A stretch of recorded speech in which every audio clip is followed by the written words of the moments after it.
All right. Hi, I'm Tim Cooney. I was the production sound mixer on Demolition Man, which we're going to talk about today. I'm here with my good friend, Professor Sean Collette from College of Southern Nevada's Videography and Film program. And boy, this is, opening this up, 1996, it's a laugh, right? Because that was only like 3 years after you made the film, right? Yeah. This was 93 or something? Yeah. And was that all miniature, or this is like... Most of it's the real deal. Most of it was the real deal. Before we even get into what was where and whatever, 2 weeks before we started shooting this, they didn't have an actress. And so they called me up and they said, come on down, we're going to, test actresses. So me and my boom man go down there, and Sly's there, and he's sitting on an apple box next to the camera, and he's reading the lines to the actresses, and they're giving them back and everything. And we actually tested Kelly Preston, who ended up being John Travolta's wife. She was a sweetheart. I was hoping she'd get the gig. Now, a week later, we go in for the production meeting. Now, a production meeting, the heads of all the departments sit around this giant table, and they go through the script a page at a time, so everybody knows everything that's going on. And at that time, they still hadn't hired an actress. On the first day of filming, who shows up? Lori Petty. Well, we never tested Lori Petty. And after about a week and a half or 2 weeks of shooting, she had zero chemistry with Sly, and they fired her. And that's when they hired this very almost unknown actress who had only done one film, I think, or maybe two that, nobody heard of. And that was Sandra Bullock.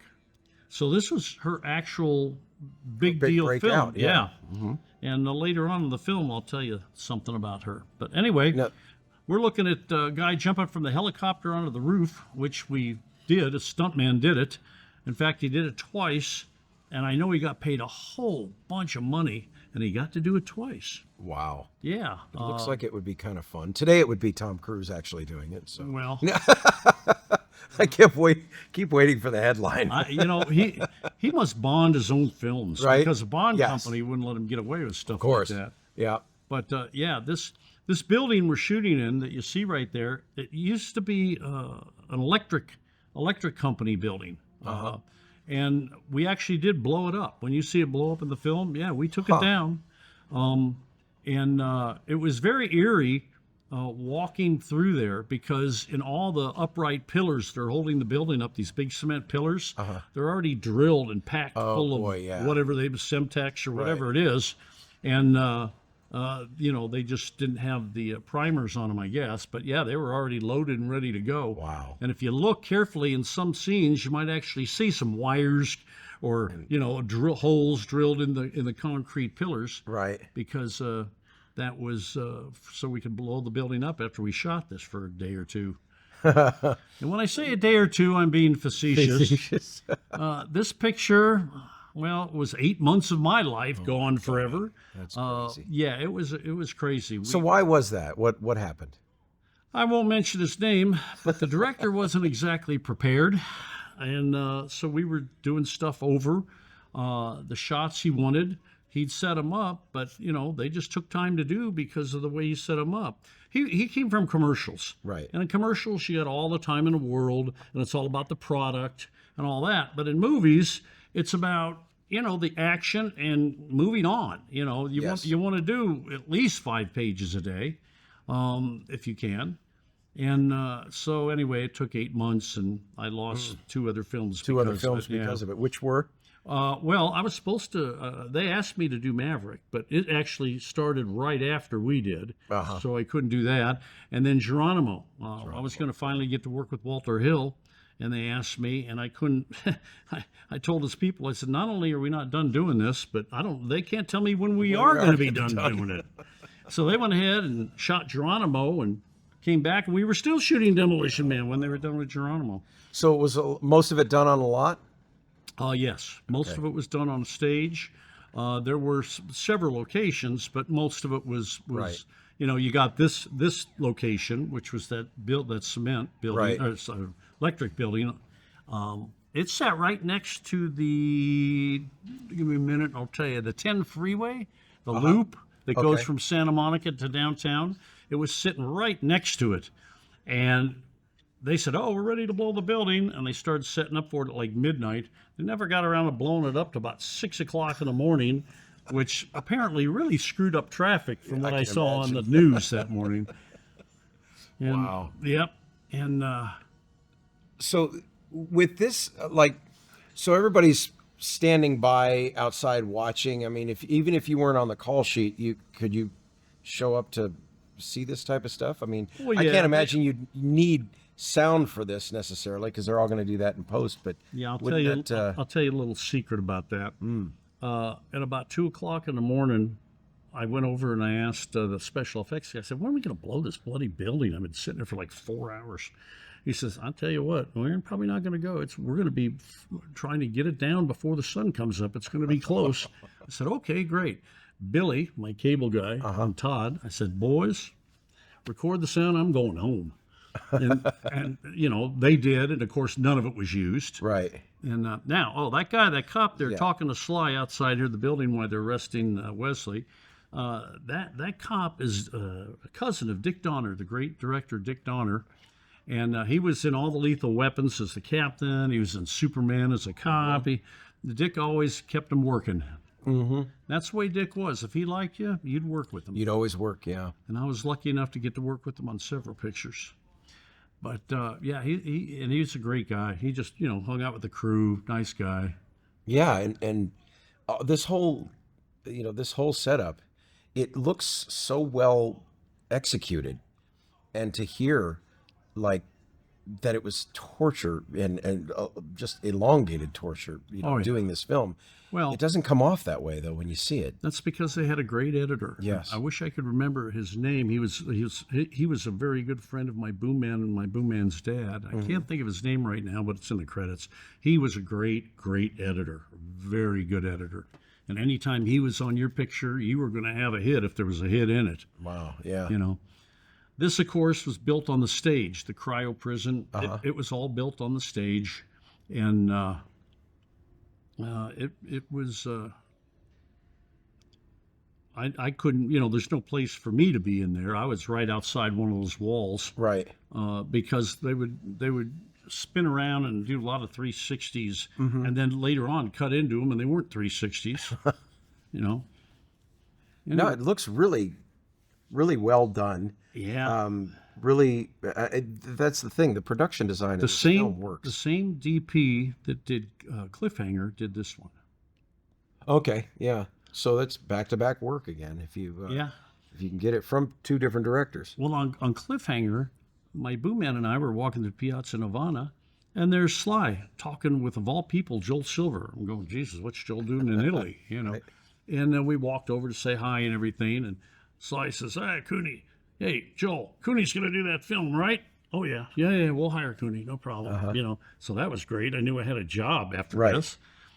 Because before Cliffhanger, there was a strike and people couldn't get work, and I was suffering. I almost lost my house. And but anyway, that's the business. Yeah. Anyway, Those are props from Star Trek: The Next Generation, I think. I think those are cortical stimulators from. Maybe they're Or at least they copied the they look. copied them or something. Yeah. Because it now was he like before these takes? He's getting jacked. He's pumped, right? He's going and doing. He had a semi truck next to his motorhome, and it was a gym basically, all weights and machines. And every day he would be going in there and working pumping out. himself up. Him and his security guy Gary, who's big as a house, and Joey Todd. Oh, okay, yeah. She, her and her Jennifer Todd, and her. Who Jennifer was just like one of Joel's assistants. Anyway, Jennifer and her sister, who started off being one of Joel's assistants, they turned around. Tony Manafo, God rest his soul. The Todd sisters ended up putting together their own production company afterwards, and I forget what their first movie was, but it was a big hit. Well, this was it was interesting. Years ago, I had some students, and the student writer had written this future scenario where we needed to build a city of the future in CGI. We're going to, cut it in. And the thing was, so at the very end, he walks into a police station or something like that. And I used the San Angeles police station, thing on the doors. We composited that in, but none of the students got the reference. They never too heard, young. They're too young. That's a shame. See, you're a teacher. You should make them watch I know. this shit. Now, here's something too. The first time I ever went into a Planet Hollywood, it was here in Vegas. So I'm there in this Planet Hollywood, and they sit me down at the table, and I'm kind of looking around to the sides at all of this stuff, but I didn't really look above, because I wasn't really thinking about it. I'm just getting seated and everything, and I'm looking at the menu. First of all, the prices were crazy, and I look up, and I was seated directly under Sylvester Stallone's ass. I got this prop right over my table as I'm trying to eat, and I'm like, oh, okay, well, that's funny. A minute ago, you saw associate producer Tony Manafo. Yes. Tony Manafo was Sly's good friend, and he was my very good friend. And you would never know. He's just usually one of the background guys with one or two lines. But in Rocky, I don't know, if they made 27 or 28 of them. I don't know how many friggin' Rockies there were. But the one where he's fighting the white kid who comes into the bar and everything towards the end of the movie and says, "Oh yeah, that's Rocky 5." Yeah. Okay, in Rocky 5, the kid says, "I'm going to be outside," and Rocky's, and Tony Manafo, you'll see him say, "I'll go with you. I'll go with you." He says, "This ain't no fighting contest." Is that Tony who that was? Okay. Yeah, that's Tony. He was a little large. That was Sly's. I loved it. I love that. This ain't no pie eating contest. Yeah, that was great. So it's a shame about that film in particular, because it's not a bad story, but it's a non-starter as far as a plot is concerned. Now, this is interesting. So what are they using for a car here? Cars on the stage. Oh yeah, yeah, it's on the stage. All this was done on this. That was what is that? Okay, GM sent us all these. I guess I call them wish cars. They call them prototypes. Oh yeah, like concept cars. And so GM, they got a hold of GM, and GM sent us all these concept cars. Right. And in fact, the president of GM came down to the set one day and was introduced to Sly and everybody. And the sad part about it is they were returned to GM, and what people don't know is most of those cars are crushed. I would doubt it. I love the line Sly gives later on. He's like, "You Mickey Mouse piece of shit." Yeah. Yeah. Funny, I bought an electric car recently, and I've been saying that quite a bit. But it's a cool looking car. Yeah. So that's a matte painting in the back, that big building. Yeah. Yeah. Yeah, a lot of that. I like the inflatable steering. That's not a bad idea if you think about it. Yeah, it's actually work as an airbag as well. Yeah, sure. I like the airbag concept that they do have in here, though. I like the foam.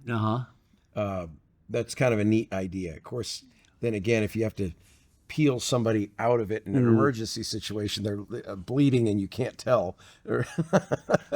I believe my daughter was a freshman in high school at this point, or possibly a sophomore, and she's wearing one of those white outfits with the big hat on it. And the only time you can really see her is when Wesley Snipes starts shooting up the place and they start running away. In the background, you can see my daughter running back there with a foreign exchange student we had living with us at the time. I gave them both a day's work on that just for the heck of it. It's just so the foreign exchange student could see how films are made, because my daughter already knew and really didn't want to do it, but she kind of got talked into it. Now, this would be a really big city. That. Can you imagine a city stretching from San Francisco to Los Angeles? Yeah. And so I'm a Rob Schneider fan. Yeah. I always have been. He's one of those few actors that can do. He can play the lead and the comic relief and get away with it both, because his films where he was the lead. That guy's name is Troy. Yes. He's great. I love Troy. Seen him before too. Rob Schneider is like so many comedians. They're very quiet. They don't talk to anybody, and then they get up and they do their thing, and da da da da da, and then they go right back to being quiet or go straight to their trailer. Really? Yeah, yeah. If you had a conversation with him, it'd be very dry. But he's a nice guy, knew all his lines. You know, to me that's a good actor. They show up, they do their lines. Means I get to go home on time. Yes. It's a selfish business. Well, of course. I mean, you know, especially when you're going to watch the same thing 15 times. And Sandy Bullock, oh my God, what a sweetheart she was. Yeah. She is such a sweetheart, very professional, knows all her lines. And one day, I'm sitting on the stage, and I got into this business on a movie called Roar, the most dangerous movie ever made. If you go to the Animal Planet or go to YouTube and look up for the one Animal Planet, Roar, the most dangerous movie made, it's the best documentary. And on that movie, there was a guy named Jan de Bont, and he was the DP. And a lion, or was it a tiger? Right? I think it was a tiger. But anyway, lifted his scalp, 500 stitches in his head. And so when he got his big break, and I was there for it. It's funny how that that Lethal Weapon 3 is in the background.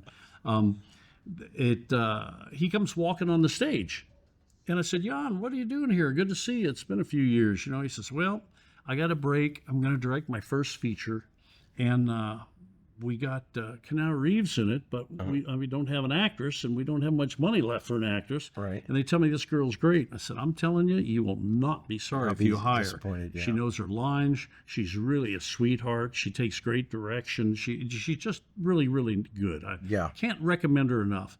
And they let him go to dailies to see what she's been doing, and based on that, he hires her, and the movie was Speed. Yes. And so she ended up, that was her breakout movie after doing this, really. This was her premiere movie, and that was her breakout movie back to back. Some actresses never get a breakout movie. I know, and it's a shame, too. But she deserved every bit of it.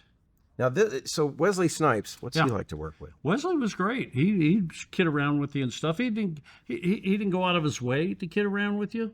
You know? But if you approached him, he was very approachable, nice guy. Yeah. You know, never bitched once. I've always heard good things about him. Yeah. And the thing I heard about this movie was, so he's skilled in martial arts before he came onto the set. Right. And is it true that they had to ask him to slow down? Yes. Because he couldn't be captured? No, it was not him that did that. They had to ask Jet Li to slow down. Slow down, okay. On the other... Lethal Weapon 3, I think 4. it was. 4? Yeah. Because, I mean, he's really... and the thing is, he could still play Blade. I don't care what anybody says. He could still do it. Because he's so efficient. Mm-hmm. And he just looks fantastic. Oh, yeah. And he plays... and it's interesting. So during the summers, on occasion, I'll teach rock video production. Uh-huh. And there's a scene, and I show Wesley Snipes in Michael Jackson's, was it Bad? Mm-hmm. Yeah, where Wesley got his start. Mm-hmm. And I say, who can recognize this actor here? And they're always freaked out by the fact that it's him. It's like, well, yeah, you got to start somewhere, And I always like that, the eyeball. Oh, the eyeball trick is very clever, and that's one of the things that's the problem. If you can't reference something, because I tell the students, don't get the chip implanted in your hand and stuff like this, because then somebody's just gonna rip your hand off. Yeah, exactly. Troy's been in everything. I love Troy. Oh, and that's come on, I did a bunch of movies with him. The black gentleman at the table. What the hell's his name? I don't remember. Bill Cobb. Yeah, Bill Cobb. Yep. Bill Cobb. And I remember him from a lot of. I mean, he's always iconic in everything. He just passed away here. Yeah, just last year, I think. Yeah, last year he just passed away. In fact, during Sound 2 a couple of years ago, we were doing the ADR practice, and we used a scene from That Thing You Do. Mm-hmm. And it's the bar scene when he's playing, Bill Paxton. Or no, Del Paxton, not Bill Paxton. He's playing Del Paxton, and to illustrate it, I voiced Bill Cobb's voice in that. Just to, so it's kind of weird and disconcerting seeing him deliver the line with my voice. Yeah. Bill Cobb has I believe it's his cousin, or a niece, I don't know. Anyway, her name's Angie Cobb, and she's a producer and an assistant, and she works with Danny Glover, and I don't know if she does now, but she sure did, and is still doing stuff. She's still quite active in the business. But Yeah. and Bill is a great guy. Yeah, it's a great cast. Yeah. It's perfect casting.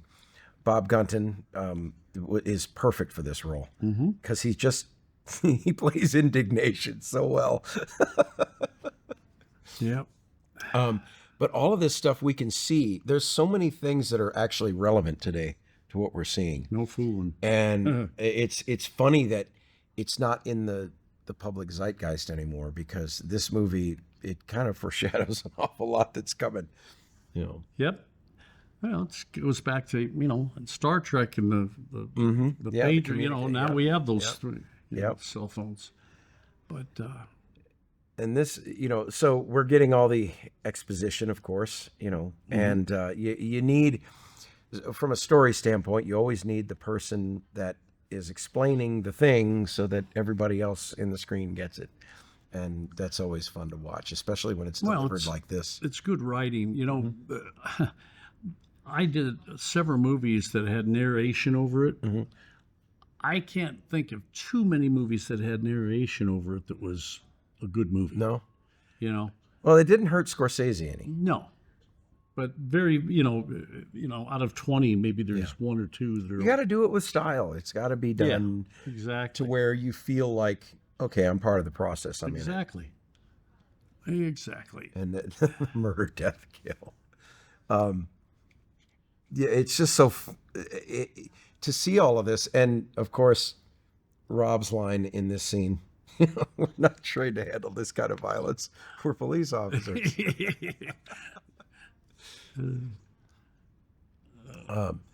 So this is, this is something that they're, working on. I mean, it's kind of like the early LoJack, almost. Yeah. Yeah. Yeah. So this was all a set that they built. Yeah. Right. It wasn't an existing. No. This was all on the stage. Those chairs look awfully uncomfortable. Why? Can you imagine sitting in that thing for? Visually they look Yes, great. visually. It has nothing to do with the actor's comfort. I can tell you that. God. Or the crew, or anybody else. Yeah. So were you? So in a shot like this, you're just booming from one. It's just tied up. Going from one. Yeah. Yep. And now when you use a microphone, like a lav, and you've got somebody wearing a headset like that, isn't it easier to just have them wear the microphone so they can deliver their line? No, you don't want to do that. Okay. No, in my day, the post-production didn't want you to. They wanted to make the mic sound a particular way, and if you have those on them, they have a harder time making it sound the way they want it. See? Okay. So So in the indie world, that's what we would do. We would just hide them there. You do it when you're in an airplane or a helicopter or something. You use those mics. But right. But they actually have this here at CSN now. It's an AI thing that kind of bumps. Yeah, they. And what does it do? It makes you feel better about yourself when your feelings are hurt or something. They announced it last year, and I was Put like, on your big boy pants and get ready for life. This came into my mind. This very scene right here. As soon as they announced at the end it, of I was this like, scene, oh my when he God. starts shooting everybody, it's when my daughter and the yeah. from Poland. So where's this complex? Where is that was down in Orange County. I'm trying to remember the place. Because it's a big open, long-ass drive down the 405 freeway. Wow. That's something. So not too far away from the John Wayne Airport. Oh, okay. But it was like this big mall next to a bunch of office buildings. Oh, okay. So, and one of them, when we get to the museum, one of those buildings was used for that museum. So that's where we shot that. How do you bring your cart from one location to another? Because they are heavy. You tell Bill, take the cart. That's it. No, well, we have a truck. It goes on a truck with a lift gate, and then you say, Bill, put it over there. That's all. It's easy. Okay. That's no effort at all on my part. And poor Bill has to drag it through sand when you're on the beach. That's always fun. Well, I had a little Kawasaki mule that all my stuff would fit on, so we could drive on the sand. We were soldiers, man. I lived on the back of that thing. Wow. Yeah, that's kind of. Yeah. I love this too. You're fined Yeah, one you're credit. fined for saying bad words. Yeah. Again, another thing that's relevant It'd be today, better. you know, It'd be easier for me to stay home. I wouldn't make enough money to pay all those fines. It's great. I mean, and that's the thing too. There's a charm and a humor that we all can relate to Yeah. in these films. You just don't get that today. You know, and that's it, like when my students are putting together a film or something, I'll read something and something that's supposed to be a joke or commonly referenced or something. I don't know what the hell they're talking about. Yeah. Because it's usually, you know, delivered in a way that, you know, what do you mean? I love Yeah, this, those are cool. where the police think Yeah. that they're, oh yeah, it's no Oh, yeah, problem. it's The just guy's gonna just going to do what we tell him. Wrong. Yeah, use the word or else. Use the word or else. Oh, Oh, look at, or they're else all what? happy. They're not going to be happy in a minute. There's only 5 of them, 1 of him. Right. So believable, huh? And they got electronic stun gun. Right. things. Yeah, and those glow rods are kind of cool. It'd be neat to have one of those. I mean, I can always make one. yeah, With the, because it's essentially a it's a baseball bat. stun gun, yeah. Or- I mean, yeah, it's like a a- stun gun built into whatever. Yeah. Oh, there's the Wesley Snipes. You're going to get your ass kicked look. Uh-oh. Let's zap The him. anti-graffiti, We're gonna zap. you know, tech. Okay, let's anti-graffiti this guy. Override the And he human. overrides it. I remember the first time seeing this in the theater, I was like, how's he knowing all this? Well, And then it's revealed later, yeah, he's been programmed with it. Yeah. It's great.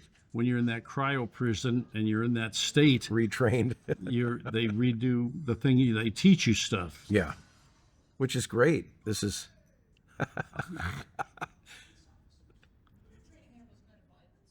But they're police officers. that's great. You'll watch people running in the backgrounds there in a minute. You'll see. So do they use like just all stunt people to play the cops in scenes like this, sure. right? Yeah. And it's like, wow. And it's I've never seen such violence. right, exactly.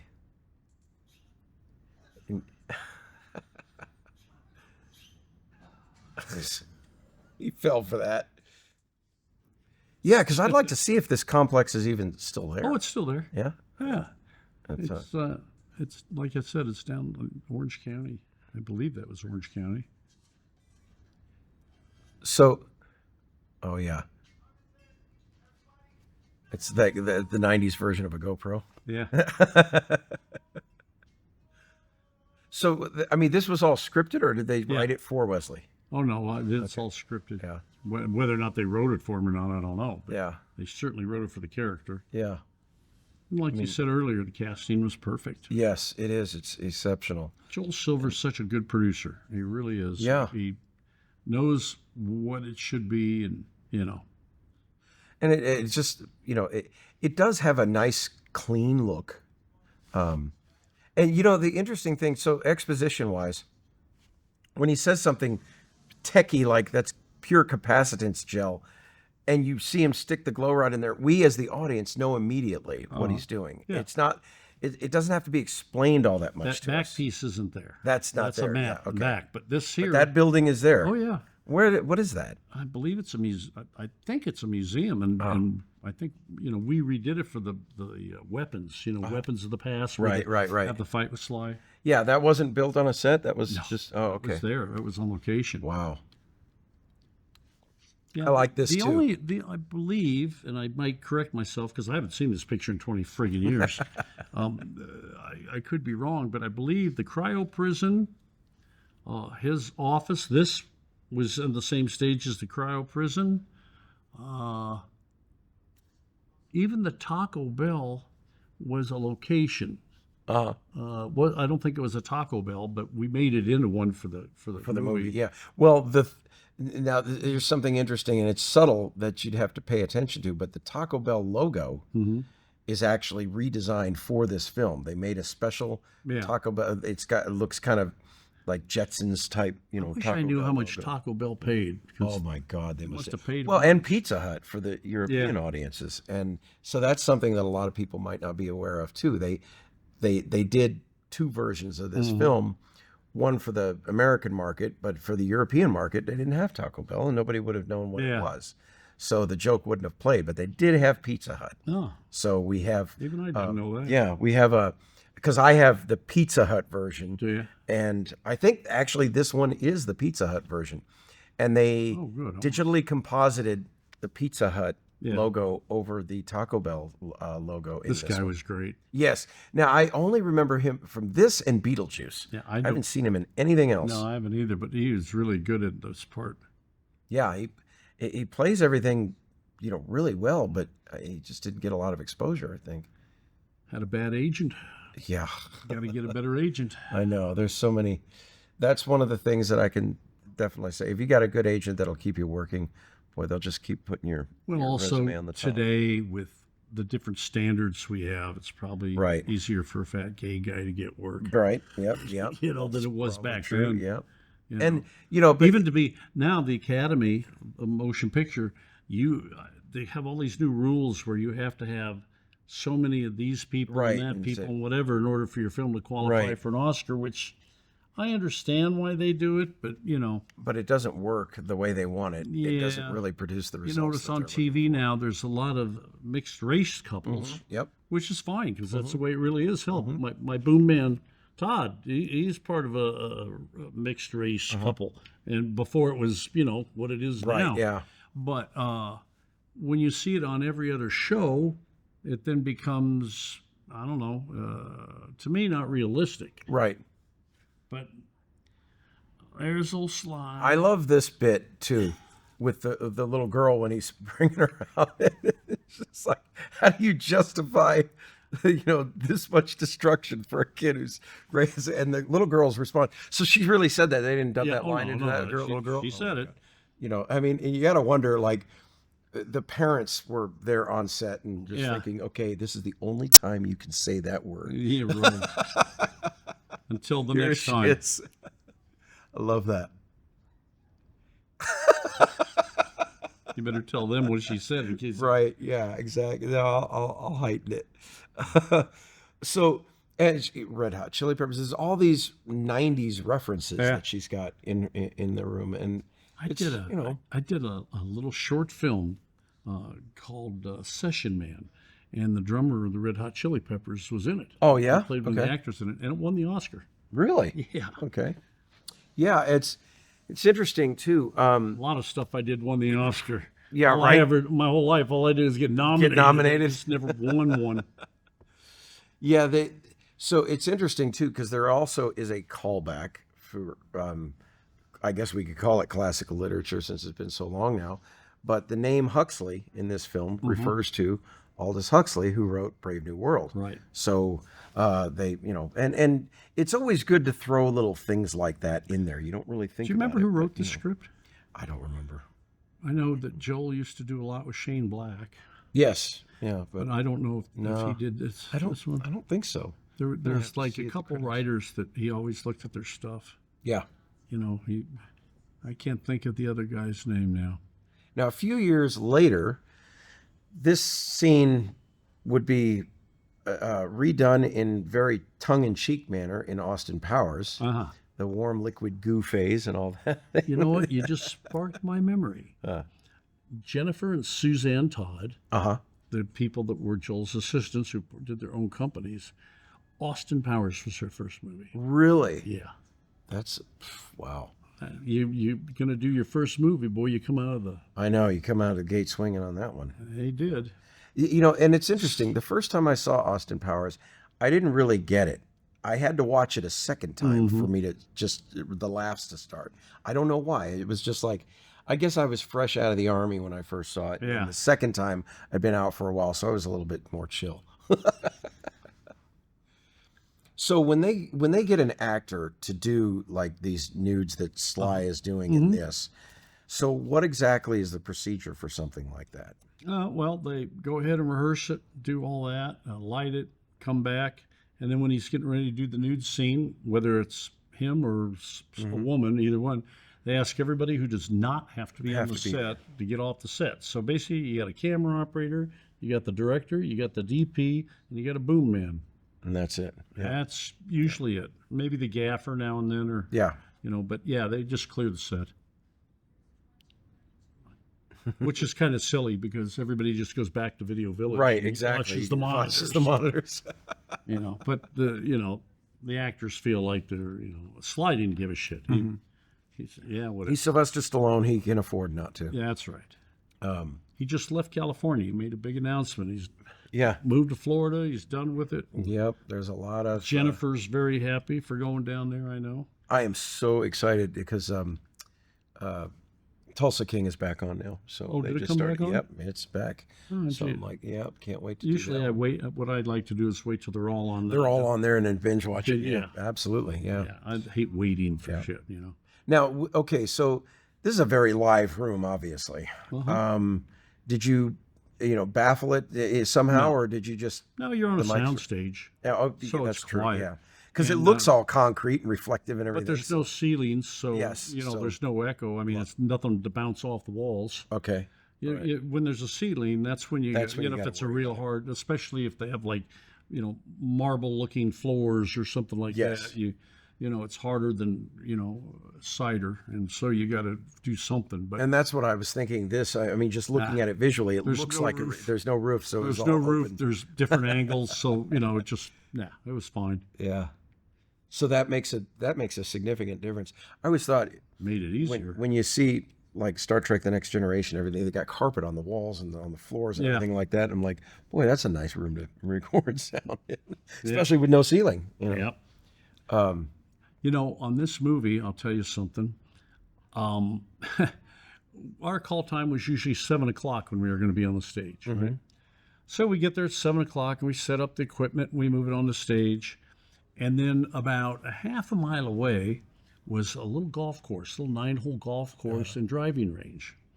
Well, we knew with this director that you're going to be lucky to get a shot off before lunch. Right.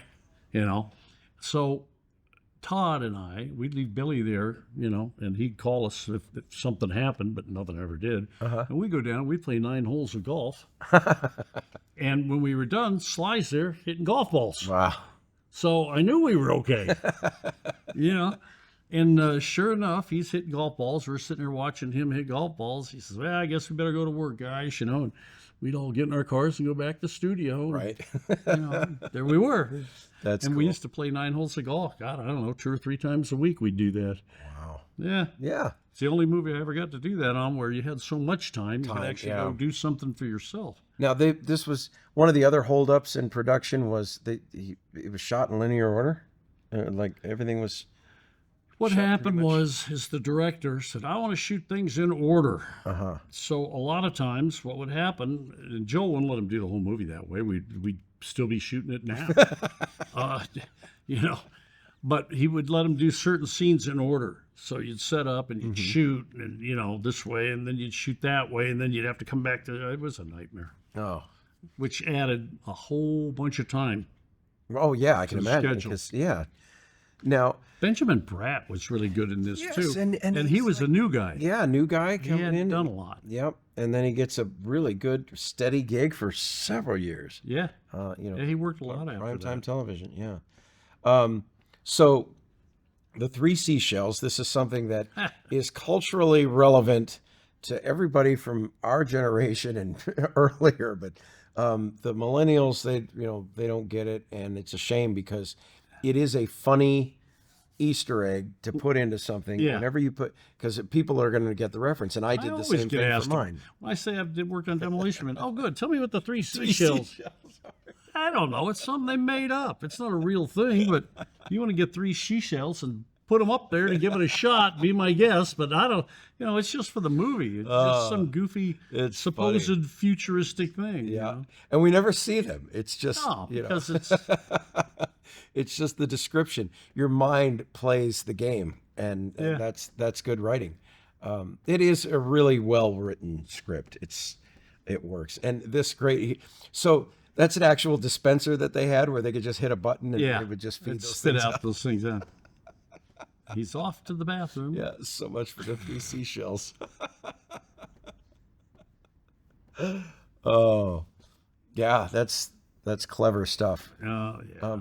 And you know, as a big action film that this is, to have this much humor embedded in it, you just don't see that anymore. Yeah. You know what was always ironic for me? I collected a lot of stuff back in the day, back then. I mean, I had pinball machines. In fact, I had a Demolition Man pinball machine. Wow. Because the sound they put on it, they took from the movie. So it was actually the sound I recorded, which is why I had one. Right. But, and, you know, and I had collectible this, and I had, you know, I at that time I was driving a 64 Caddy convertible. Okay. You know, and so when they go into these museums and all the guns, and you know, when he goes down below,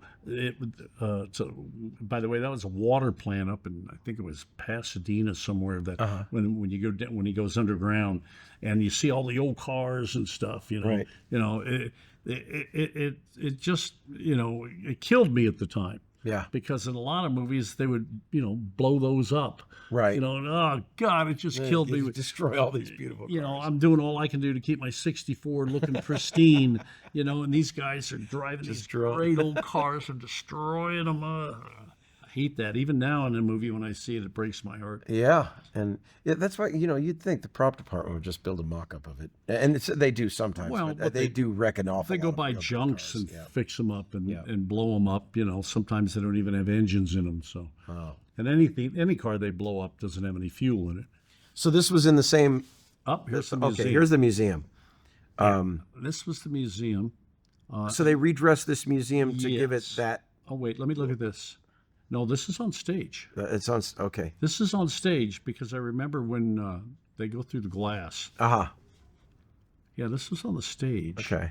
I think. Let me look. Like I said, I haven't seen this movie in 20 years. Let me look.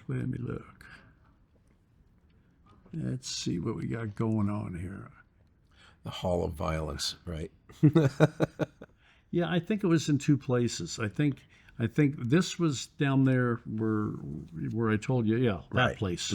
That's that. Yeah, that's the down there in Okay. Orange County, and or wherever it was, and that was on location. The inside of it was partly there, but the stuff where he gets in the fight and they go through the glass, that was Right. actually on the stage. On the stage, yeah.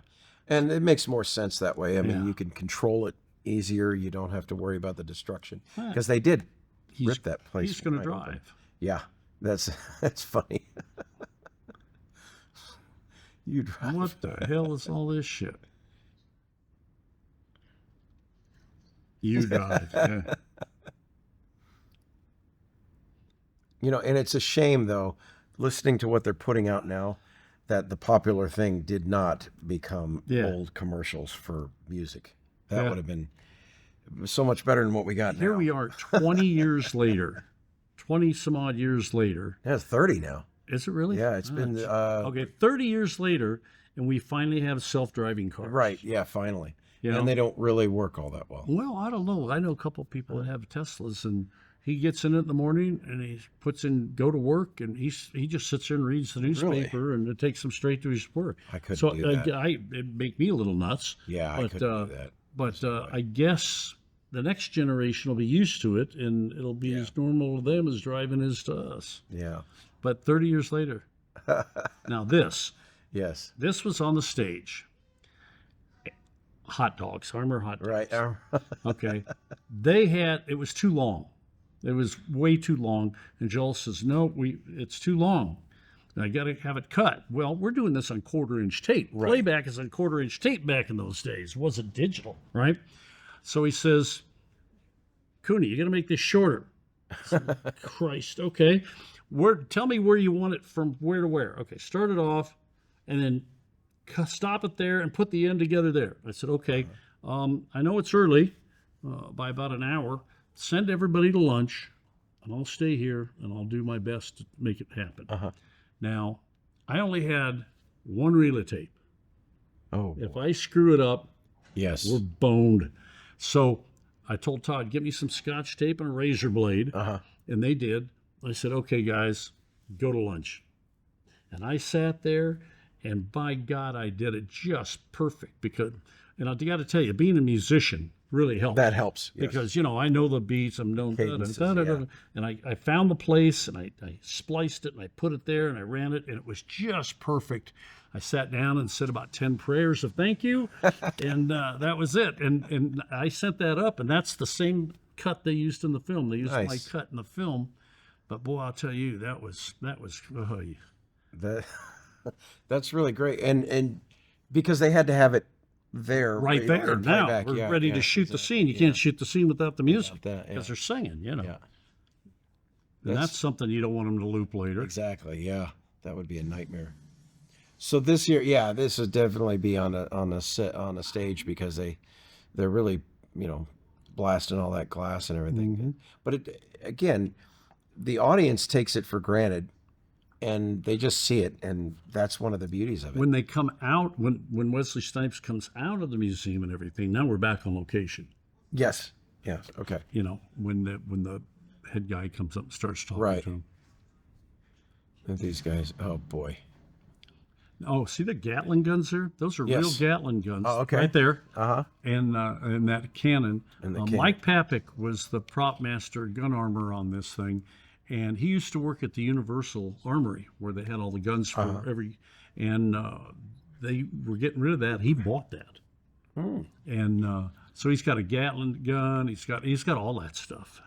That's really cool. And what a great prop master he is, and I'm sure he's retired by now. See, that's location. Yes. A thing popping up out of the ground. And Mike was also the prop master gun armory guy on We Were Soldiers. Oh, okay. Yeah.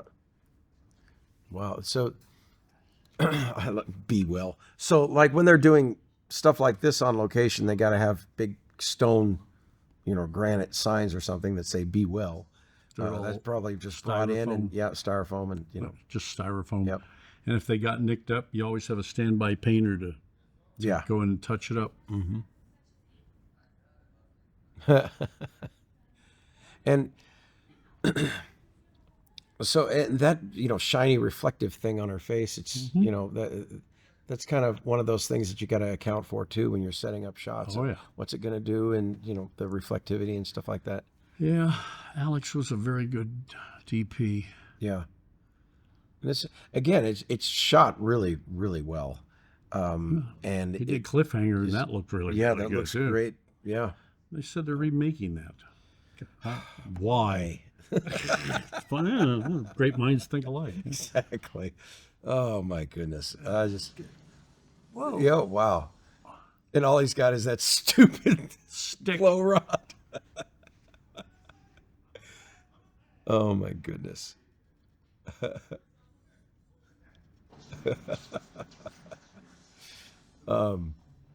So when they're popping off these blanks What? in there, what are you, what exactly are you getting out of that? Or Well, or, if you'll notice, they don't talk and shoot right at the same it's time. At the same time, exactly. So I'm like, my fader's up for the dialogue, down, up, down, up, down. So you're writing the faders on something like this? Oh, sure, you Wow. have to. Yeah. I mean, You have to, otherwise it just splatters. Yeah, splatters And that splatter could actually leak into the dialogue that. if they talk really fast after that, which Right. is always the case. yep, in here. And it takes an awful lot of choreography and discipline to do that too. Because I try to emphasize how important it is to just get the dialogue clean, and everything else we can do later if we have to. Yep. And because it's the only thing, dialogue is king on set. Yeah, this is where he shoots the overhead Yeah. thing. He crashes down. It crashes yeah. down into it. Right in the car. I think there's a car down there. Yeah. So, I mean, I'm just trying to remember this from all those years ago. You know. here we go. Yep. God, Very Bluey. clever.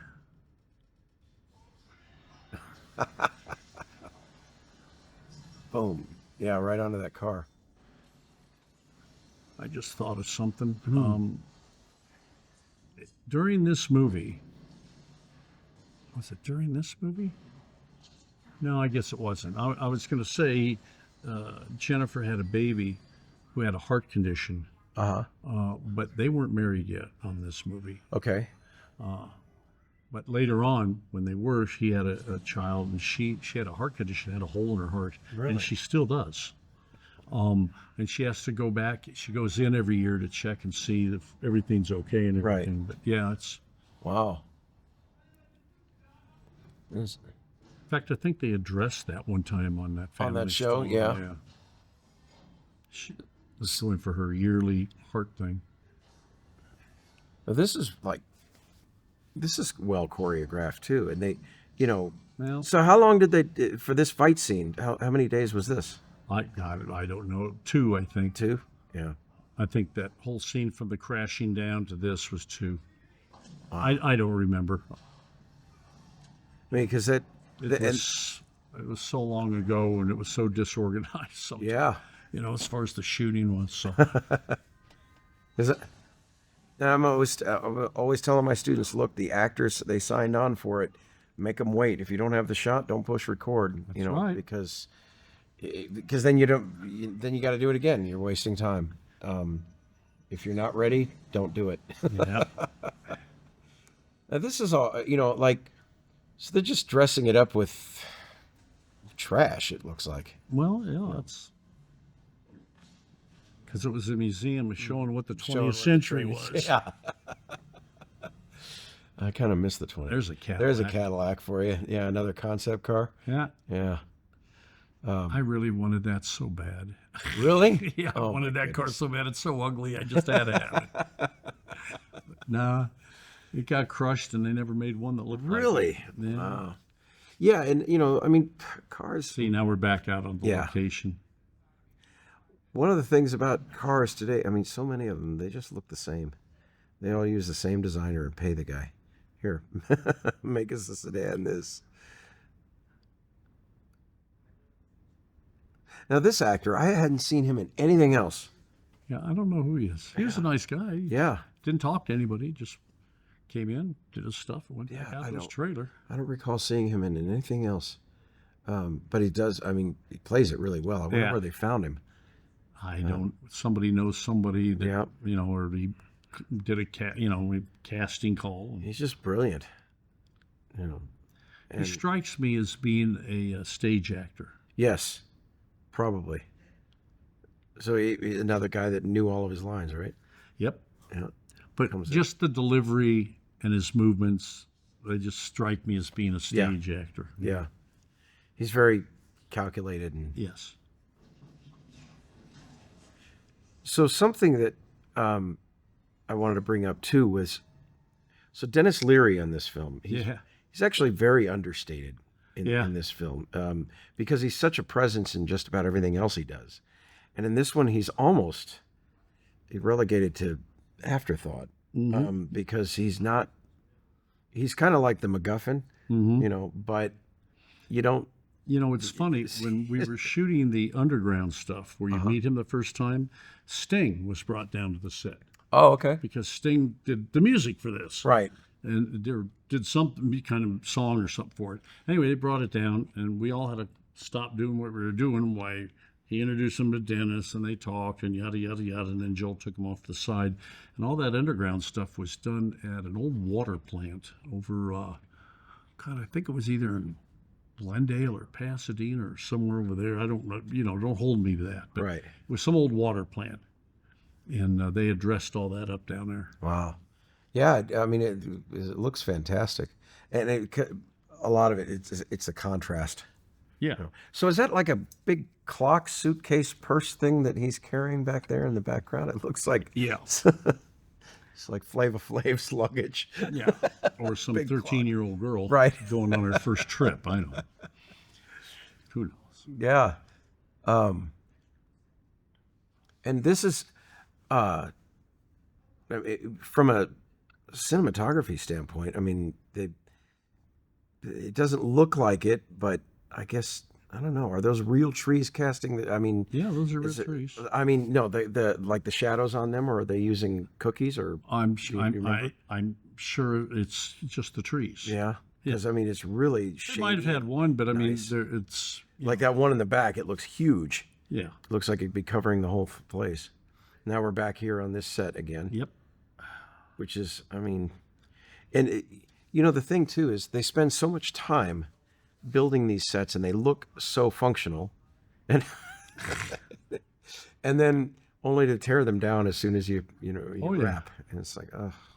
Yeah, but on a TV series, it's even worse, because what they do is, when they go into hiatus, they tear them all down. And they got to save them, because if the show gets picked up again, then you got to put them all back together on the stage. But on a movie like this, they'll save them just long enough for the final print to be done. And now they know that they're not going to need them. They're not going to have to do any pickup shots or go back and reshoot something. And so then they can just destroy them. And that's what they do. That's crazy. Yeah. Yeah, it's a tax thing. Yeah, that's true. And the other thing too that's such a shame. You buy $50,000 worth of lumber that now you get to write off. But they're not shooting anything in California anymore, except for like some of the CBS has still got TV shows. Yeah, but it's like this. You'll never be able to go and visit this because they're shooting everything. But then else. They recreate that stuff at all the theme parks. Oh yeah, Yeah. I remember one time we were shooting at Universal, over at Universal, and we were shooting inside the hotel, Universal Hotel. And I walked around just to get away, and I happened to walk to the front of where the tour started, the Universal tour, and there was a giant call sheet for Murder, She Wrote. Right. And there was my name on it, And I just thought that was cool, because out of a clear blue sky, I saw it. Now, this is clever. The conveniently placed underground manhole access port. Well, while he was froze, they programmed all this crap into his head. Yeah. And down he goes. Loves that smell. Just like, I love that smell. Rat, and then he finds out it's rat burger.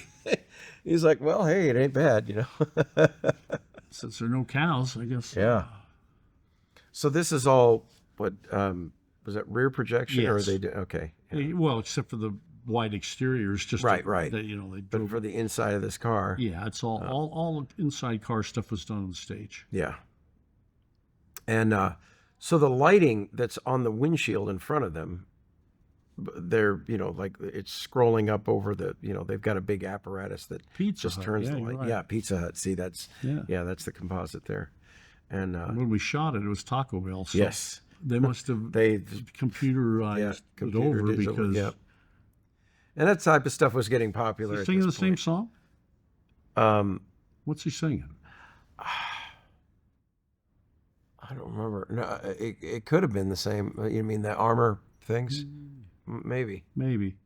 But you could see in that previous shot there, the logos on the windows at Taco Bell. Yeah. Right up there. Yeah, they did that with computer, because we didn't shoot it twice. I can tell you that. That one, so that one's Taco Bell. So this, they didn't digitally composite because it's too complex. It's in the background. But on the big sign out front, yeah. Mm-hmm. Now, this does not look like Taco Bell. Doesn't look like Pizza Hut. No, it doesn't look like anything. It's like... You could have put 3 seashells on it and we wouldn't even have noticed. Yeah, so, so where was this? Was this something they built? I wish I could remember. It was a location that we dressed, and I can't remember where it was. I think we were only there 2 nights. 2 nights to shoot this scene. Well, this and the outside, yeah. So it's the same location. Maybe more than 2 nights, but yeah, it was some location we dressed. I don't remember where it was. If you'd asked me, say, 15 years ago, I might have remembered. Yeah. I'm old now, man. It's all I can do to remember my own name. And so you have just like, so you got a table scene like this. Mm-hmm. Okay, how many lavaliers are in this shot? 0. 0. Okay, and this is one of the things I hate my students. I know I hate them too. My students always think that they're so cool and everything, and it's like, cool. Yeah, they're not cool. And every sound recordist I know has the same feeling. If I never have to lav another person up, I'll be happy. Exactly. Just use those booms. And the only time you have to is when you have someone who's either an inexperienced DP who wants to shoot wide and close at the same time, which, the close-ups look really good when you're lit for the big scene, and, and you can't get a light in close enough for the close-up because it's too far, Yeah. camera's too far away. There's no reason for it, really. Yeah, and I understand it on, say, a long walk and talk. Let's say you got two Yes. people, they're way the hell down there, and they're walking towards you, and it's wide. You can't get anywhere near them. Can't get Yeah, anywhere near 'em. that's what they're for. That's a tool to be used in particular situations. Yep. They're not to be used for this. Yeah, every time, and usually for like a 2-shot here, I mean, even if those two were talking to each other, Yeah. you just put it between them, Exactly. capture everything. Yeah, Well, and you got to still cue. I mean, if you sure, work yeah, right, absolutely. But it works. I mean, one boom will do wonders. You just be surprised at how much you can put, real work you can put get out 8 of or it. 10 people at a table, and with a good boom man, you'll have no trouble. Yep, no trouble at all. That's why boom men make the money they make, and that's why the good ones are so sought after. I was lucky. I worked with 2 of the best in the business, Todd Bassman and Jeff Humphreys. Those guys were absolute professionals at what they did.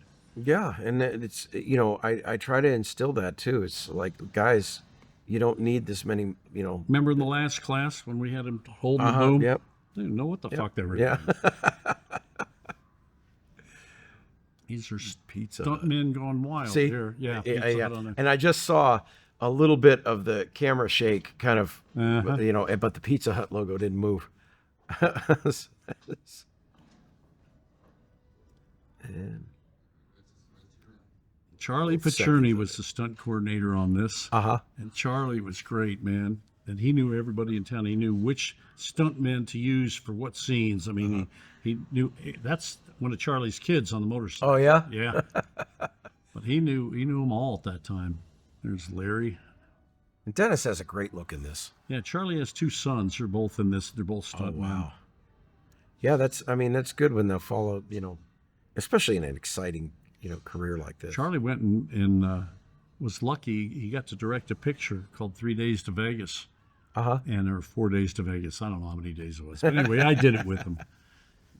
And right in the middle of that movie, one of our actors died. Oh no. Oh, God, it was horrible. Great actor. What the hell's his name? Black fella. Married to a very good actress as well. I can't think of his name. Anyway, they had to replace him. We were off for a couple days, and they recast his part. And they just shot around the pieces we already shot. But That's a shame when stuff like that happens. yeah, And I've been on a couple sets where tragedy struck. yeah, and it's one of those unfortunate realities, and Yep. really sobers up everybody too. Especially like if you've got a you. scene where it's got a lot of comedy in there, and you got the leftovers from those feelings, and then you got to try to pull off comedy. It's just, because nobody wants to do it. And this is. God, So- she was so good. So, I know. So quick, so good, so early. It's like she's a seasoned pro. Right. And it really only her second movie. Sandy was so good. I just loved her. Yeah, she is incredible. And when you see the stuff that she's done since, I mean, it's That was gonna make it. downtown L.A. and just the ceiling part, I believe, is what they put in. Really? It looked Okay. like that. Yeah, Wow. I believe. They did a Las Vegas Could thing. be wrong about that too. Ah, See, you should have caught me years ago to I do know, this. right? No, it's My great. information be more accurate. Well, that's one of the beauties of it. You get to review it after so many years. And, And there's some things I don't want to review. right? A couple pictures there we won't review. Oh my God. Yeah, there's nothing really that what did you really hate doing? What did I really hate doing? Well, There's no films where you'd have preferred Alan Smithy be the recorder. I'll tell you, I was a boom man on Incredible Shrinking Woman. Yes. And I loved working with that sound mixer. John Keane was his name. Great guy. I loved working with him. I loved working with the crew. The director hated me.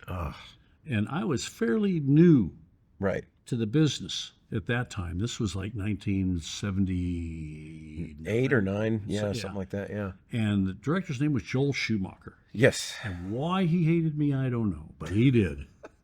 He made my life a living hell. Really? I was still partly in the animal business. I had got into movies, with training elephants, but I had a chimpanzee. I had other things that I would rent to the movie business, and I had people that worked for me. And so on this Incredible Shrinking Woman, they needed a chimpanzee, and I didn't say a word. I just went ahead, let my guys handle it, and so they rented my chimpanzee for one of the scenes in the lab with Henry Gibson. And they made an announcement, don't anybody touch any of the animals or anything like that, Right. And I'm sitting up on the Fisher boom, Right. because that was my job. I Sure. was sitting in the Fisher boom. Well, when they came in with the chimpanzee saw me and ran right to me. It's my chimpanzee. Right. And it's sitting on my lap. And Joel Schumacher comes walking in. Tim, did you hear what we said about not touching the... I said, okay, Joel, I'm sorry. The chimpanzee came to me. I happen to own it, by the way, which he wasn't really happy about. Oh my goodness. And he just, oh my God, every chance he got, he took a shot at me. Oh wow. Cut to, I get a call from Universal about, a year or two. Well, I'm working at Universal anyway. And but I get a call, I'm on the set. They said, your show goes down tomorrow. I got a boom job for you tomorrow night. I said, night? I hate nights. But okay, because I'm new and I'm going to do it. It's on a picture called DC Cab, Go to Griffith Park. Great movie. I go there, and I'm standing on the back of the sound camera truck, and Joel Schumacher sees me. Uh-oh. I know what he's going to do. So the producer's over there, and I see him going straight for the producer. I come down off the truck, and I go around behind the truck that he's in, and he says, that boom man we got to get rid of that boom man. I've had problems with him before. And I come walking out, and he sees me, and he knows I heard what he just said. And he says, well, Tim, that's true. You and I don't get along. And I said, that's all right, Joel. I'll be happy to go home. I said, it's not a problem for me, but it's a problem for you. Because I guarantee you're not going to be able to shoot one piece of sound until there's another boom man on this set, because the first thing I'm going to do is call the union and have them investigate that. So if you'd like me to go home, just give me the word. I'm going to fight you on it, And then he, of course, didn't say anything then. The producer came up to me later and said, what's the matter? What is it between you two? I said, well, I like working with talented people, and I guess he knows he isn't. Oh. He's dead now. Yeah. Thank God. The thing was too, though. He didn't do anything that really was great. But I look at it, and people call me crazy for this, but I will watch a Joel Schumacher Batman movie before I will watch Christopher Nolan's again. Yeah. I mean, I think, yes, it's tongue in cheek and everything, but I just, God. And when Joel come and visit, like on a set that Dick Donner was on, because I guess they knew each other, and he'd see me there, it's just like, oh my God. That's a shame, stuff like that. But I mean, yeah, you're gonna have to. Yeah, you make your enemies, you make your friends. Yep. And like you say, you've got friends you haven't even used. That's right. Yeah. I loved her apartment. See her apartment there? Yeah, it's a great apartment. Now, was this a set? Oh yeah, it's on stage. Okay. And it had all these great collectibles, and God, I wanted to take home so much of the stuff that was there, but I can't. You lift it. I'd always lift it up and see, and then it would say, the prop house or whatever. Right. Shit, because then it's got to go back. It's got to go back. It didn't have a name on it, and then I'd go to the art director and say, hey, can I buy this? And you could, if it wasn't rented. What I wanted was the big clock. There's a neon clock over there that says time to eat. Yes. I really wanted that clock, but nah, it was a prop house. Wow. Yeah, that's in the gumball machine in the shape of a rocket. That's kind of interesting. Time to eat right there. Yeah, and beaded curtains. It's interesting because in the Foley exercise that I give to sound students, there's a beaded curtain sound, and nobody today has a beaded curtain. So they don't know what it is. So they don't. Yeah, and it's and they try to come up with clever ways to fake it and things, but no, that's it. A beaded curtain is a beaded curtain. You can buy beaded curtains online for about $10. Yep. Just buy one. But it's interesting watching them try different things to see if it works. This, yeah. So, yeah, sex in the 21st century. It's Not what I had in no, mind. no. When I first read the script, I said, "Oh, really? Okay, something's going to be." Oh well, no, never Yeah. mind. So I read on. I realized, Well, that's another. not going to get a free shot looking at anything in this scene. this tongue-in-cheek humor here. It's so funny. Yeah. Sly's looking at it like, Mm-hmm. "What the hell am I supposed to do?" Yeah. And it's so as soon as it kicks off, and they're doing these incredibly like quick cuts of boom, Yeah. and so that type of stuff is, I mean, and Sandra does look great doing that. It's like it must have been a fun shoot to do. Yeah, it was a very relaxed set because we knew we were going to get done on any kind of a schedule. Yeah. And so we were just kind of breezing through it, Yeah. It's crazy.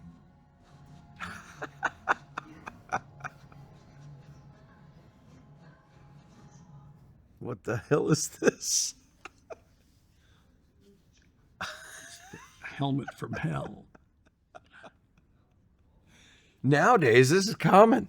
Yeah. People are putting on, virtual reality. Yeah, exactly. And all these. Put that helmet on. Let me finish. Yeah, exactly.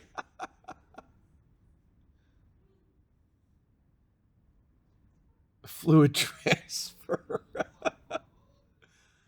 The hunka chunka. I forget what he said. There's something mambo. Yeah, the wild mambo and the wild. hunka chunka.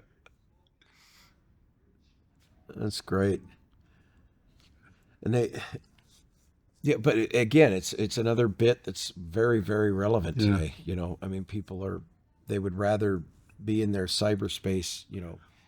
I just remembered something. I told you about Tony Manafo being his best friend. Well, Yeah. Tony and I would hang out on the set together all day long. Uh-huh. And Sly had to learn how to knit. Oh yeah, that's right. And Tony knew how to knit. So Tony was Really? teaching Sly how to knit Ah. for this show. Yeah. That's cool. Yeah, Yeah, Tony and I would he'd bring his chair over and sit next to the sound card all day. When there was going to be a long setup, I'd go out and hang out at the trailer with them and Sly and everybody. Yeah, it was great. Yeah, it was very relaxed. yeah. And her indignation here is played so well. That's the other thing too. I'm sure reading the script for the first time, it was probably like, is this really going to work? Mm. But when you've got good actors, Sure wouldn't have worked with the other actress they had. right? Yeah, But Sandy played it perfect. yeah, and that's one of the beauties of it. If you've God, got it's good talent, so funny. She's this young, up and coming actress. Now she's, I wouldn't say retired, but you don't see her much in right? anything. Yeah, And a millionaire. yeah. Very well done, and so I remember when Gravity came out, and my sound students had come in just after, and they were like, "You got to go see this movie because it's the sound design is incredible." So I went and got, and so now I use it every semester as an example of really good sound design. It's funny. I do have that in my house where I say, "Computer, turn on the kitchen light." Really? Yeah, Oh, I have man. that in my house now. I think it's kind of cool. Yeah. Plus, if you want to be lazy, that's the ultimate Yeah, I guess that would ultimate be lazy that would thing. work, You too. don't have to go turn a little switch on anymore. You just say it. Now it's ironic too, because take a look at the television. It's in vertical aspect ratio, Yeah. like people are doing with their Instagram and TikTok, and it's like, so, but we don't have our TVs like Art this. imitates life, huh? Yes, exactly. It's an interesting thing. Art imitates life. Wow. Yeah, I love that. There it is. Behavioral engineering.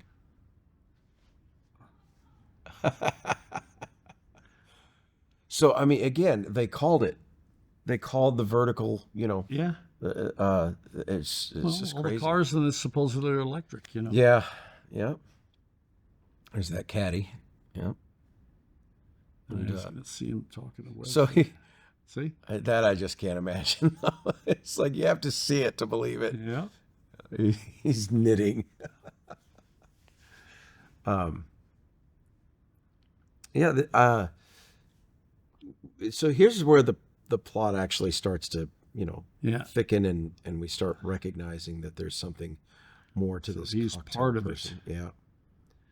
Now that's a nice looking complex too. That is the down near the Beverly Center, I think. Okay. Yeah, it's right there. And the only reason I know that is because my friend Billy Joe Metter, who was Congressman Bill Thomas's right hand Oh, man, okay. they came down to the set, and I had a chair made for her with their name on it, and she met Sandy and everything, and I remember that the blue building there. It's close to the Beverly Center. It's but I remember Billy Joe coming down, who I'm still in touch with today. We're still friends today. Yeah, she's long retired, as is Bill Thomas. Huh. Yeah. He used to be the most powerful congressman in Congress. He's head of the Ways and Means Committee Right, back yep. in those days. And a nice guy. Yeah. I mean, and when people come on to, they visit sets, and they still are not allowing like visitors on set anymore in the studio system. No. Because my buddy George Flores, he's like, they're still not letting us, have visitors. Because when I was in Burbank just recently, he's like, nah, they're still not letting us. I haven't do tried that. to go down to a set, but what do they do when they shoot out on the street? Well, yeah, that's the thing. They're probably just block everything off, and everything's still closed. It's a shame. I mean, that's one of the fun of making movies back then. Is Sure. there was always something to be done or whatever, and sometimes I know people every now and complain. then I watched some show that was shot here in Vegas. I wish I would have known it at the time, because I would like to have gone down to the set. To see it. Yeah. No, my wife's never been on a set. I'd like to Really? go down to a set. Yeah, Nelly's never done it. Wow. No. Well, she's more than welcome. She can come over and Yeah. watch our students. I got a part that I'm picking up this semester. I got a student that wants me to play a boxing trainer. It's kind of apropos, I guess. Yeah. And so I'm like, okay, well, if we're gonna do that, let's do this right. So, and again, you get, so 4 screens inside. As if you weren't distracted enough, but then again, the car's You don't driving have to itself. drive, Yeah, so exactly. drives Yeah, itself. then it makes it sense. Yeah. So this was all on set too. Yep. That's all on the stage. Rear screen, yeah. Yeah. I mean, but it looks so natural. The second unit did all the cars, from the wider shot, Right. with outside. We never took the time to do that. Right? Yeah. There's no point. We in were that, so yeah. far behind, we couldn't have done it. No, this is a nice complex too. Yeah, that was at the convention center in downtown LA. Oh, okay. Yeah, I think I've been there. That's the convention center. Right. One of God knows how many buildings down there they got. And is this This is a back set? on the stage. Yeah, that's the stage. Okay. And that's one of the things too, when people, they don't realize that they're going from sometimes miles or like hundreds of miles to go from one room to another. Sometimes from state to state. State to state. Yep. Which today it's all, none of it's in California unless you're watching TV. CBS, I think. I think they're still shooting some TV shows over there. Yeah. Because when I go over there, I'm always seeing signs of some show shooting. Yeah. Yeah. They've got, well, like I said, the NCIS is still being shot. And, there. And I only know that because, George is on set still. I don't know how long he's going to do it because he's been doing it forever. Better him than me. Yeah.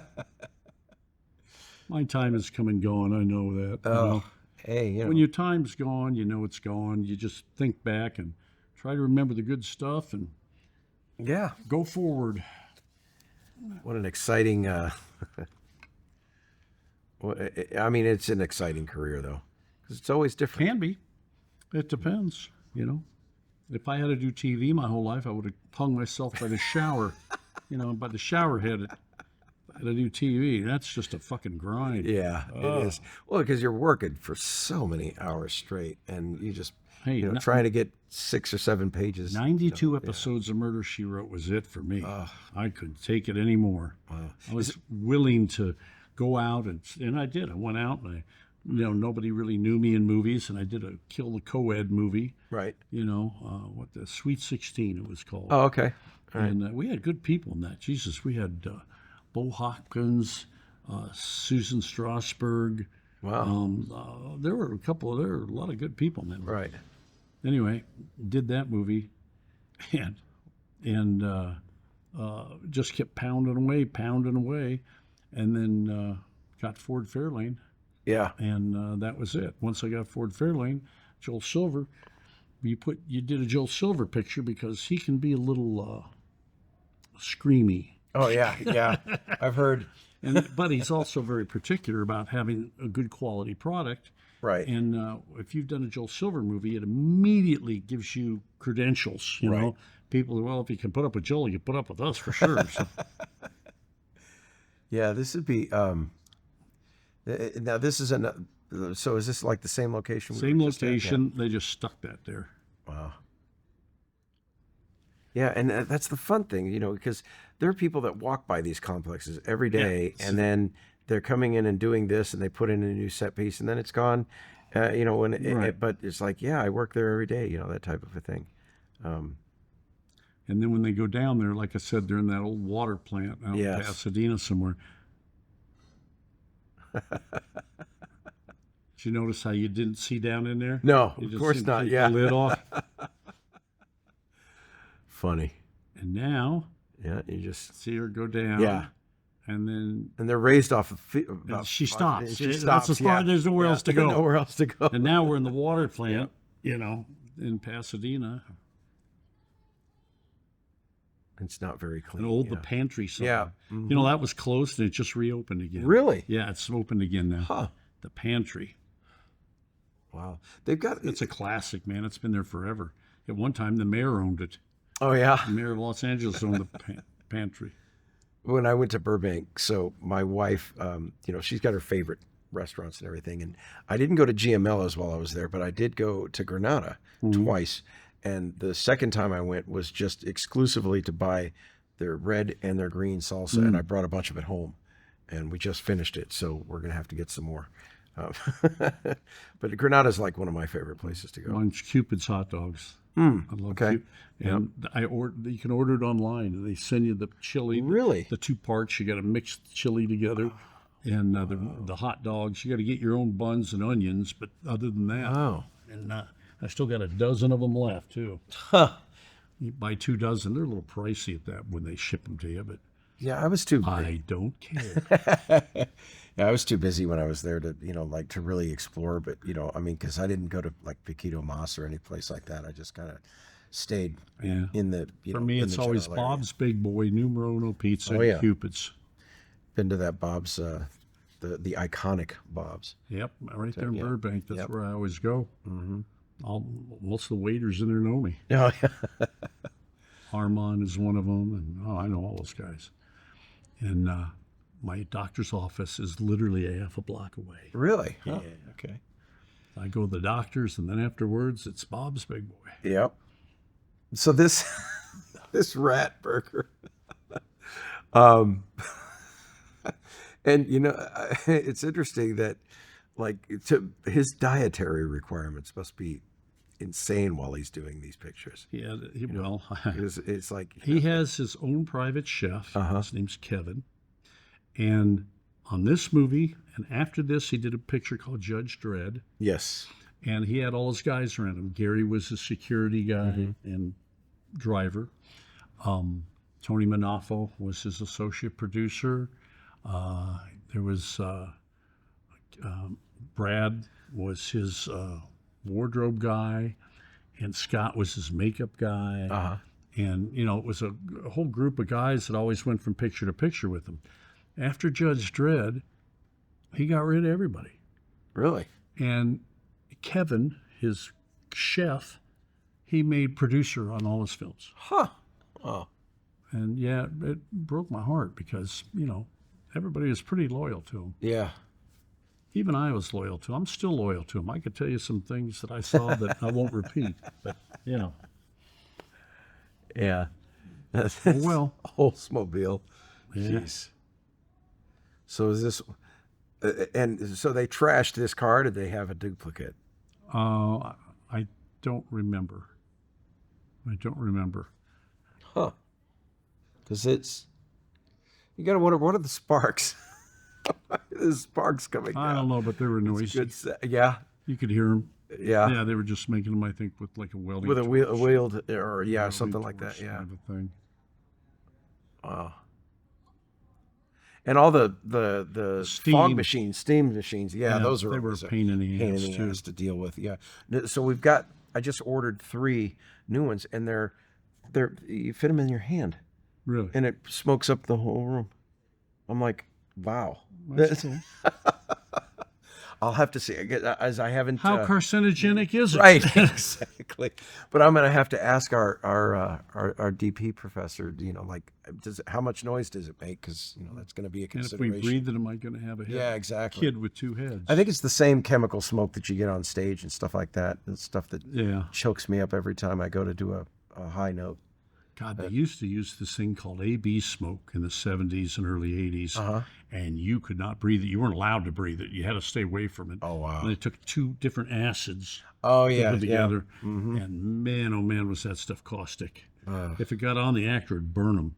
Yeah, well, they put it on clothes and on things. But yeah, it was horrible. they probably did like for the scene in Terminator when they have Arnold smoldering. I think that muriatic acid and vinegar, like that type of a thing. It's like horrible. Gads. But yeah, this is so with all these steam machines and everything going on, and you're not ADRing this. This was all production. I could hear it. I don't know. I don't know what they did. I'm under the impression it was loop free, but I don't know. Because by the 8 months was over making this thing, I was pretty much over this film. You've gone to your happy place at that point. Where did you go immediately after this? I think I did The Marrying Man. The Marrying Man? Maybe it was The Marrying Man next. I don't recall. Someone came up to me not too long ago and said, "Oh, you did this movie, blah, blah, blah." In fact, I think it was in your class last time I was here with your class. Some lady said, "Oh, you did this movie?" And I said, "I did." Well, it says on IMDb. I said, "Oh, yeah. Then I did it. Yes, yeah. I did it. I'd have to look at IMDb to see the sequence because I don't remember. 35 years later, they all run together. Yeah. Yeah, and it's interesting because so your career spanned about the same amount of time that it's been since this movie was made. There you go. Yeah. There's Jesse. Yeah. And he got like almost nothing. Talk about a throwaway part. Mm-hmm. Yeah. Then he went on to be governor. Right? Minnesota. Yeah. And when we were doing Mighty Ducks, he came down. Oh, yeah? And I went up, I said, "Hey, I know you don't remember me, but you did Demolition Man, and so did I." Right. This is... So is that a pool table they're sitting at? Poker table. Poker table. Or yeah, I guess it was a pool table. Yeah, pool table. Yeah, there's a pockets. snooker table or some damn thing. I don't know. Yeah, snooker. It could be a big table. Yeah, I don't know what that is. So where was this? That was all underground at the water plant. At the water plant. Same one? Mm-hmm. Oh, wow. That's when we had to stop when Sting came by to say hi. Ah, okay. Yeah. So yeah, that was a walk and talk shot. Yep. Yeah. But he probably boomed it. Yeah, I would think so. But boy, all the steam. We might have had lavs on him because of the steam. The steam, yeah. And then I would mix. I would listen to the lavs and listen to the boom, and probably mix both of them together so that there's an ambience of some kind. You don't want to eliminate it totally. Right. Because then you're just going to put it back in again. That's right. Wow. Just pick up the table. Only in the movies. Yeah, right. Boom. Yeah, now that's a cool gun. I didn't find any like props or anything online of that one, but it's another one of these things that they do. They did a similar thing in bag gun. To be honest, yeah, with you. probably. But they make it look all you know like high tech and like they did the same thing in RoboCop.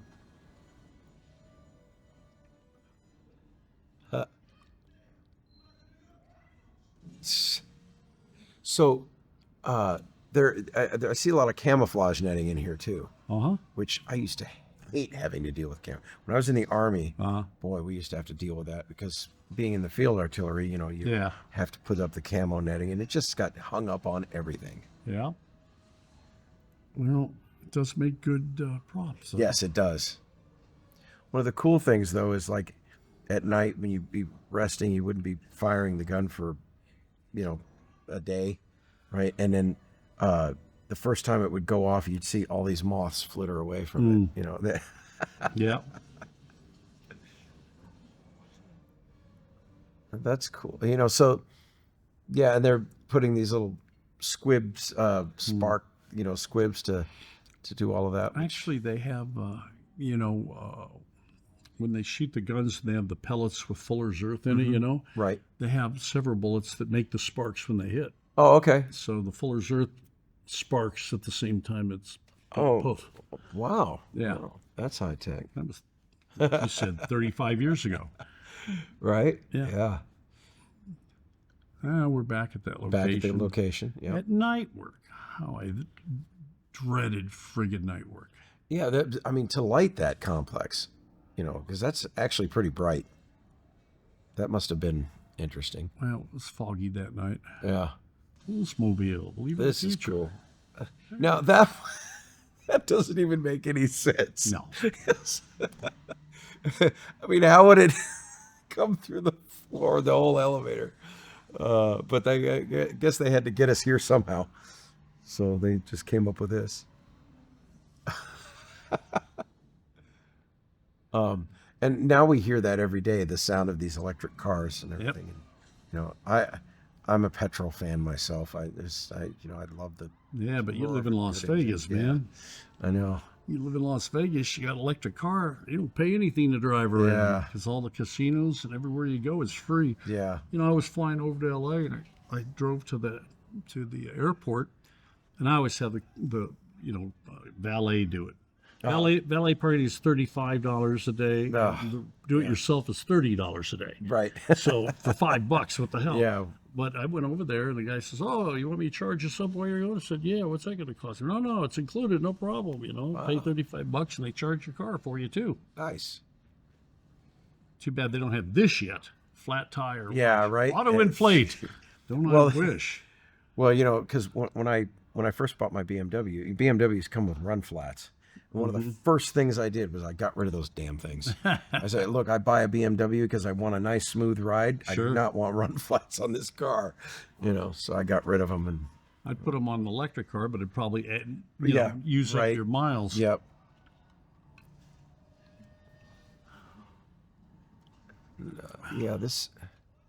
So this is an interesting. So they did this on set too, right? On the stage. No, I mean not that exterior shot, but. Really? Yeah, the exterior shot was all done. Right, that was done on the street. No, yeah, all of it was done on the street. Even inside of the car shot? Talking, yeah. Wow. Huh. I can't remember. I think we did this.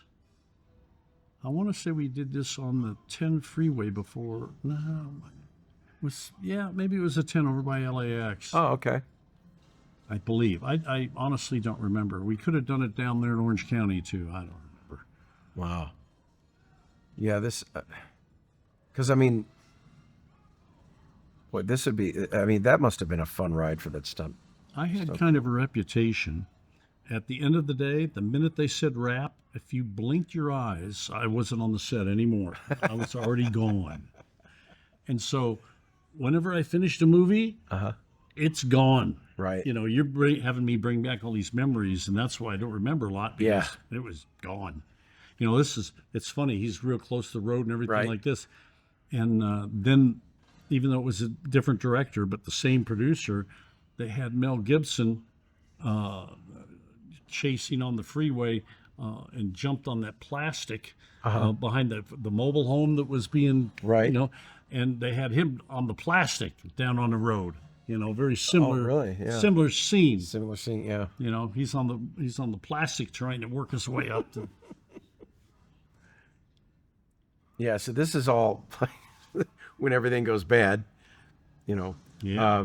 My wife was just telling me that Mazda has they decided to copy something that Mercedes started, but now they've decided it wasn't the best idea, which is making everything touchscreen. Oh, And yeah, that's not such a great idea, especially in Nevada when everything gets hot and it's unresponsive.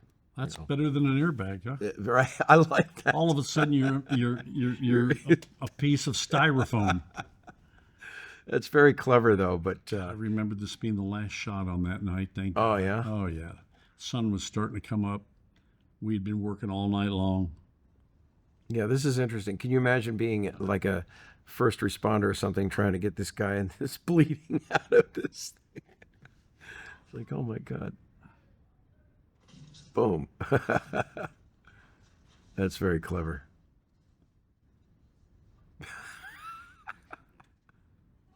So how they just built the shell around him and he just climbs in? Yeah. Yeah. Actually, I think he could get in on the other side. Yeah, get in on the other side. Yeah. Button it up from there. Yeah. Very clever. Yeah.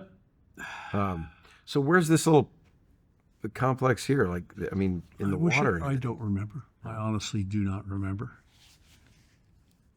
There's all, look at all that smoke back there. Yeah. Caveman.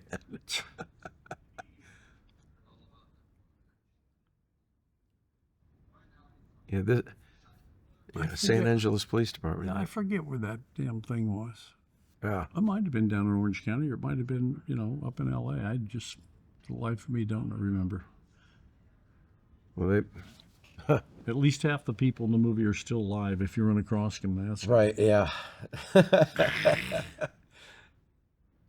Yeah, it's and I didn't even know Dennis Leary from anybody until like much later after I'd seen this. But I did remember him when I saw him in something. Oh, The Ref, which is one of my favorite Christmas movies. Yeah, and I was like, oh yeah, now I remember him from Demolition Man. And shovel it. Very clever. She never did get any of the statements right. Did she? It's shove it, shove it, shovel it.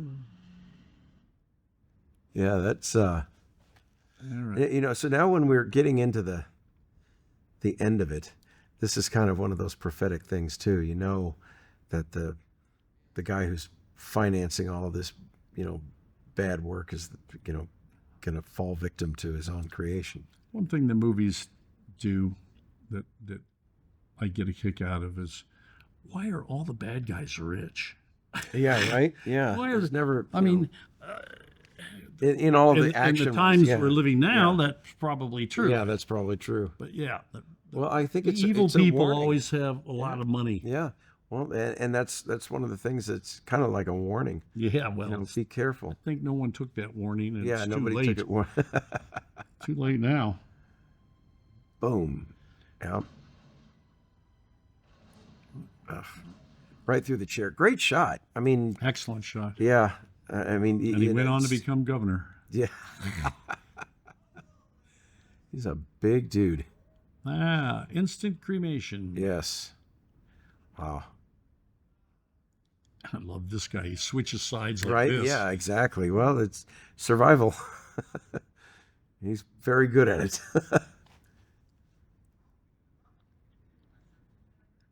Your administration. Yeah.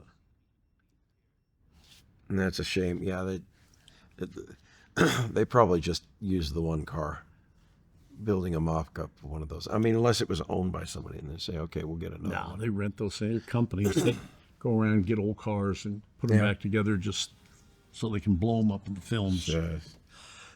That's a shame. Now we are back at the, is it the convention center? Yeah. Yes. Yep. I mean, it's nice if like as far as, but it is Charlie a little brutal. Pacerni's other son, I think. Oh yeah. It's so quick I couldn't tell, but it looked like him. Oh yeah. The old Got a lethal foot. yes. Uh-oh. Yep. I forget his name. He's a stunt man. Yeah, I've seen him in a lot of I things worked too. with him so many times. Yeah. He always did Charlie stuff. Yeah, I've seen him in a few things. And yeah, the architecture is brutalist, but still kind of attractive. Mm-hmm. I usually don't like the brutalist thing, but this one's not too bad. He's still smoldering in the fireplace. It's like, oh my goodness. That's a nice fireplace, though. That was on the stage, and it was noisier and shit. Oh, was it? So it's like gas powered? Propane. Yeah, propane. Yeah. Yeah. Yeah. And Drove me nuts. well, yeah, because especially when you're doing a scene like right next to it, that's got to be a pain. Well, they wouldn't turn it off for this scene because they wanted that Right, they wanted the flickering, flicker, yeah. And even though they had lights to make the flickers, Right. and so you could hear it even in there, Wow. Yeah, and that again, it's so you said this was a set? Yeah. Yeah. Well, that glass and everything. Now this is this a location or a set? That's a set? Set. Yeah, that's a set. Yeah. Bing, there she goes.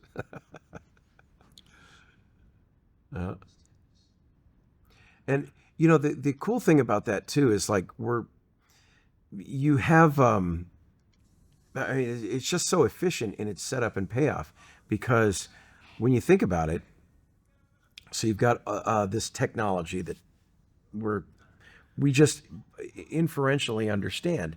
The little blue marble drops into the and suddenly it freezes everything, and that's all it takes.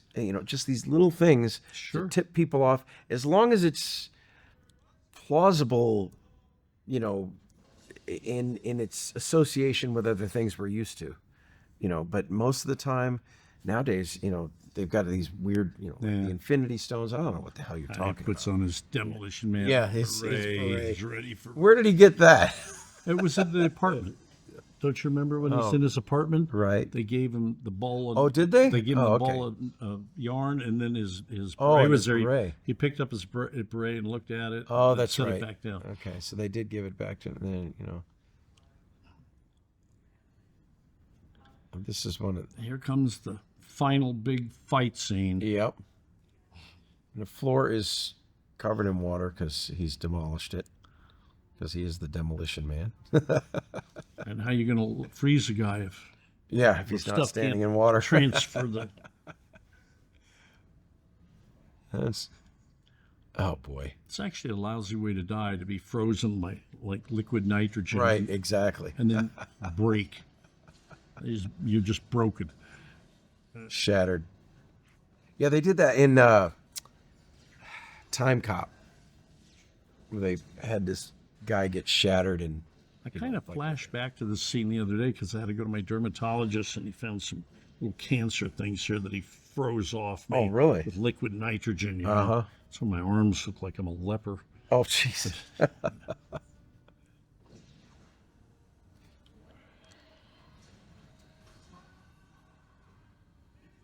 Oh. So, yeah, he switched sides for a while, and then he decided, okay, this isn't worth it. Not being paid this much. He buggers off. Squashing him pretty good there. Yeah. But never bad enough to kill him. No. No, it won't close that much, I guess. Which is, I mean, it's clever. Mm-hmm. But again, so when they're yelling Uh-huh. like this, and we've got that steam, that probably helps at least, lot. keep it. Yeah. If they were talking subtly, then it would make it problematic. It's funny, on some pictures, I mean, I did it on every picture. Yeah. I would go up and tell the actor, look, don't slam the car door while you're saying Right. the line, or if you're going to holler, please let me know, ahead of time. I wouldn't have slide that because Right. I know the scene. I know he's going to holler. But other guys, let me know if you're ever going to get really hot, Right. doing anything and stuff like that. And some directors take offense at that. Are you Yeah. directing my actors? Are you Yeah. No, I'm trying to get you good sound on the movie so you don't have to replace it later. But some of them have an ego that would, Yes. Well, that's the thing. So being Tim Cooney, you can do that, but I always teach my students, never. If you've got something that needs to be done, do not go. The director doesn't need to hear about it. They don't want to hear about it. Yeah. And you certainly don't go to the actors. Well, I Go always to, went to the well, yeah, you're Tim Cooney. It's a What's little that? different. I don't mean anything. For me, it's about trying to get as much Yeah. good sound as possible and doing as I did several loop-free movies. Yeah. And that's always the goal. That's always the goal, yeah. Yeah. But if you can, Because if you can make it loop-free, Yeah. all the money they have for looping, they get to use for something else. something else, yeah. And no, I have always, encourage them. Look, if you talk to the AD if you need to or whatever. Just do not until they get, to be where you were at. Well, That's kind of a neat little. you don't get to where I'm at until you start doing it. to start doing it. Yep, exactly. But I've worked with directors that absolutely would love that. Yeah. I Oh yeah. I used to go up to Dick Donner. It depends on the director. too. Director, yeah. That's it depends. you get a feel for it. Yeah. And like Dick, a lot of times I go up to the actor and say, "Don't slam the car in the door." And Dick wouldn't even care; he could care Yeah. less. But other things, I would have to go up to Dick, like with Julie Roberts. We went through that. Yeah. already, Yeah. and say, "Yeah, she ain't going to do it. What do you want? Blah blah blah blah." And if you want to know what I'm talking about, listen to the other one Right. about conspiracy Conspiracy theory. theory. Yep. Mel And, Gibson. but then Dick would come up with some plan to get her to do what she's supposed to do. Right. And that's the thing. If the director trusts you and you've got a relationship, then the director knows that you're just going to be doing what you can to make the picture Yeah. easier. But there are a lot of egotistical directors out there that Yeah. just Well, even Rennie Harlan, who I like, nice guy, has the ego the size of Texas. right. But he would listen to me. At least he did in the beginning. Right. Later on, he did not care about Yeah. sound, or if he did care, he was more interested in finishing the day's work or whatever it was. But on Ford Fairlane Die Hard 2, he did listen to me quite a bit, and that made for good sound. Yeah. And again, you build up a reputation. On Cliffhanger, start he listened getting to it. me too. Yeah. It wasn't until we got to Deep Blue Sea that he Didn't care. Yeah. But yeah. Yeah, again, it just, and sometimes you have the reverse too. Like I see it here with students. I see directors get run over by their crew and then suddenly they're not directing anymore and but a lot of that comes also from them having to do AD work. Yeah. Because there's not enough students that, want to do AD work. Yeah, so by sheer inference from the first scene, we understand what this thing does, which is really clever. Yeah. It explains it in a way that it's all just visual, and we don't need to worry about it. And around he goes, and There is- Louis. Boom. Pretty gruesome. Yeah, but not really. Yeah. It's funny how frozen blood doesn't Right, yeah, bring exactly. on the feelings that real blood does. But can you imagine cleaning it up afterwards when it thaws? And it's like soup.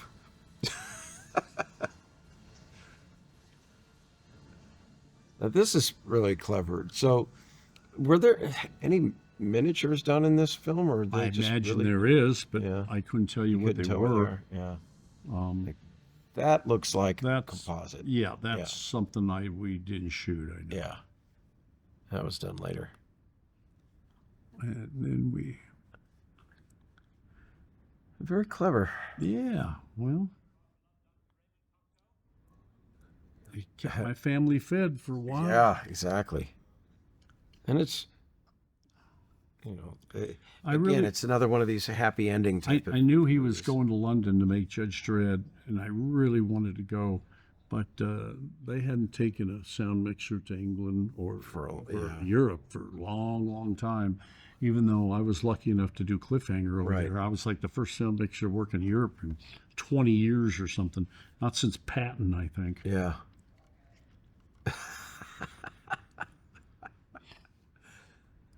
Yeah, this. I mean, to get. Oh yeah, he's gonna. Associate Bob. Yeah, with these. With this type of an ending, I mean, you just don't. I don't know. We don't see a lot of this anymore. No. You know, where there's. Well, it's a different style of Yeah. movie making now, you know. But it's not. If it's not animated or Yeah, right. you know, or has, you know, 2-second cuts, Yes. you know, they don't have the younger generation doesn't seem to have the attention I span. know. Try to get the terrible. younger generation to watch an old good black and white I know. movie, you know. Okay, you got to watch Casablanca. Why? Right. Because it's one of the most romantic movies ever made. Yep. Because the acting is perfect in it. Yep. And they didn't even know what the ending was going to be until about 3/4 of the way through the film. They didn't even have an ending for it. And look at how they ended it. It was brilliant. It was brilliant. You know, watch Casablanca. But, you know, they'll be bored to tears. They'll tell because every week I ask my students, you know, so okay, so what did you watch? And they'll throw out these old movies and stuff like that. It's like, what brought you to that? Oh, we had to watch it in Movies and Media or something. I'm like, no, what did you watch on your own? What did you know? Yeah. So yeah, there it is, Demolition Man from the early '90s, and another From a guy who's almost in his early 90s. funny. Yeah, fun movie. It should be revisited because it's, again, it's just this type of filmmaking. Just you don't see it anymore. Look at all the stunt guys. that Yeah, worked on right. This. There's a lot. Kenny Bates. That's the guy okay. that made that. I couldn't think of his name. Kenny Bates was the guy that made the jump out of the helicopter to the roof. Wow. And at that time, I'm guessing, I don't quite remember, but I know he got like 10 grand to jump or 15 grand every time he did it. Wow. Demolition Man, performed by Sting. Sting. Yep. Second unit director Charlie Pacerni was also the stunt coordinator. Yep. But I can't imagine like for that much money to do one gig. But then again, it's not worth it if you Well, Kenny break Bates something had serious. like 3 or 4 guys that worked with him that had to be paid out of Right. that as well. Wow. You know, because he's on what they call a decelerator. At that time, that's what they used. He actually had a rope on him, and the decelerator would slow him down so that he didn't crash into the roof because it was so high up. There's you three. Yep. Right. Tim, Todd, and Bill. Yep. Yeah. Wow. Yeah. This. Scott Edo was Sly's guy. He was there on Makeup the movies. supervisor. Yeah. Yeah. Well, again, this was a fun film to watch and revisit. I'm glad you got a chance to revisit it again, because I mean that's one of the cool things about looking back on your. Yeah. You know, you've got a body of work that people can still enjoy today. Yeah, I did a few things. Yeah. So we will come back to another film. What's maybe something after this? Maybe we go backward next time. Well, yeah, it means I actually have to dig into my memory again, and you better get it before it's gone forever. All right. Well, hey, we want to thank you for joining us on this journey back to the early '90s, and Go out and see a movie at a theater. yes, exactly. Keep that dynamic alive. We'll catch you next time. Thanks.